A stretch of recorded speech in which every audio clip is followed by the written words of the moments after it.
Shout out to Leonese Williamson for sending me this story, and it is coming from the Atlanta Black Star, and it is coming out of the state of Oregon. Now, before I actually get into the story, this kind of reminds me of the story I just recently did about black people getting $62 million just specifically for them because of COVID-19 relief, for businesses and black residents. And then you had two palm-colored men and a Mexican American come out and say that they were going to sue the state of Oregon for racial discrimination because they basically felt that black people shouldn't get all that money, but had nothing to say for undocumented immigrants and Asians when they got their cut. But I truly believe it's because black people got more money. But anyway, this man that you see on your picture is Lew Frederick, and he is a senator out of Oregon. He is a Democrat.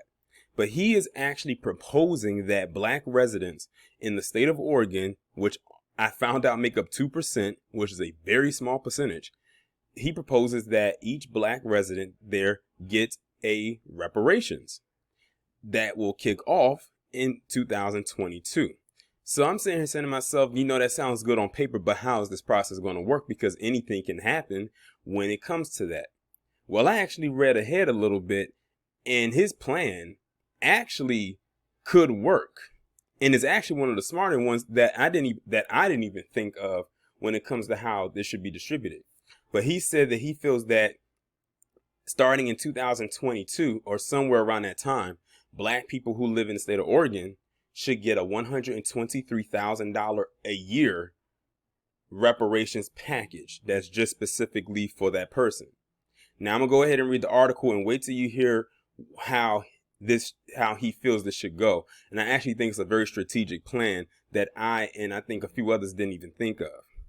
A black senator from Oregon has proposed that black Oregonians be paid reparations to redress racial disparities in the state. Senator Lew Frederick, a Portland Democrat, has sponsored two bills in the new legislative session that provide a path toward making the case for reparations and setting the framework for how they will be distributed.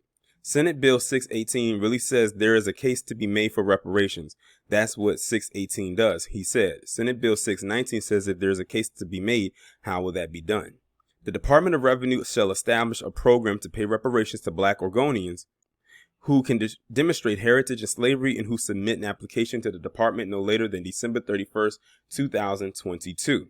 The department shall pay each eligible applicant the amount of $123,000 annually for the life of the applicant.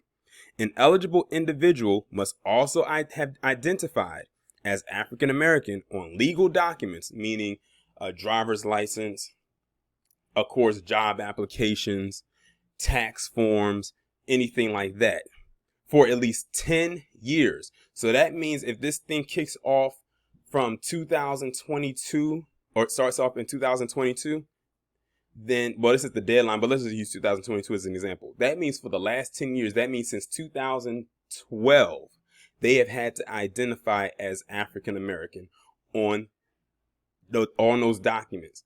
And it says for 10 years, that means for every document that they have signed their name to and they said, what is your racial background? You've had to have checked black. I think that's actually relatively smart because a lot of people, this will eliminate frauds. So let me continue. In addition, it says a person must have resided in the state of Oregon, which is now approximately 2% black, for at least 2 years. The funds paid out by that's smart too, because then you'll have some people who hear this and then try to move to Oregon now. But see, that wouldn't work because they wouldn't have been eligible for 2 years. They would have only had a year. So I think that's actually smart. A year and some change, if you really want to be technical. The funds paid out by the Department of Revenue will be exempt from garnishment in all state, county, and municipal taxation. Perfect. That means that money cannot be taxed. So you're basically saying, look, we're trying to make it where you can get all this money tax free, which would be a huge help. I'm actually kind of liking where this is going so far. I haven't seen any loopholes. As Frederick said, the details have not been solidified. Part of being in a situation like this is that you bring up issues, then you discover how you can resolve those issues. Last year, some officials took steps towards legislation that will provide reparations to descendants of slaves to address racial disparities that result from centuries of brutality and institutionalized racism.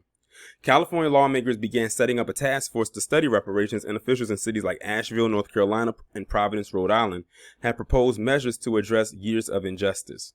Ricardo Waits, founder of the Central Oregon Black Leaders Assembly activist group, said he doesn't believe the bill in the Beaver State will pass. He questioned how applicants would meet the requirement of demonstrating slave heritage. And here it begins.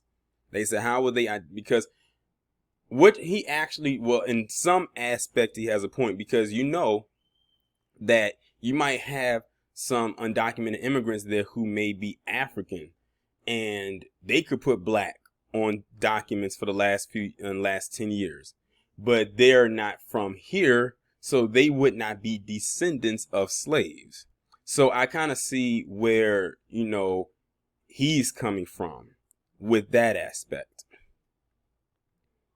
Who's going to have evidence of their slave history? Waite said, our history has been erased, so who's going to have that knowledge? Oregon's legislative session began on January 19th. But then that's always a double-edged sword, because they always go back to that as a reason as to why black people cannot get reparations. But you know what's so crazy? Now that I think about it, they never asked the J community that. They never asked them to prove that they are the descendants of people who was in the Holocaust, or people in the Asian community. They never asked them were they descendants of those who were affected by them in them camps. In every other group that has received reparations, they never asked them that. They just say, okay, they'll probably just say one good look at them, and the person will say, I'm this and I'm that, and boom, they got it. And if they fit the mold or the aesthetic, then they have it. But with us, it's always a study that has to be done. Like we're some kind of a lab experiment all the time. But I actually like his idea. You know, the saying that you had to have identified as African American on legal documents for 10 years. Let's be real here. Palm colored, they definitely wouldn't be able to weasel their way into this. But then again, it's PC, so they weaseled their way into other things. Look at it now. A lot of them have been calling themselves Indian, and we know how they got that, $5, and that's it. And that's how they were able to get that. But you know, we'll see. It's a good idea. It's a start. It's a good idea. But, we'll see if it goes far. But, it always takes that one step. And I got to give kudos to this man, because he's going out on a limb with this one, especially after that story I just recently did that I told y'all about in the beginning of this video.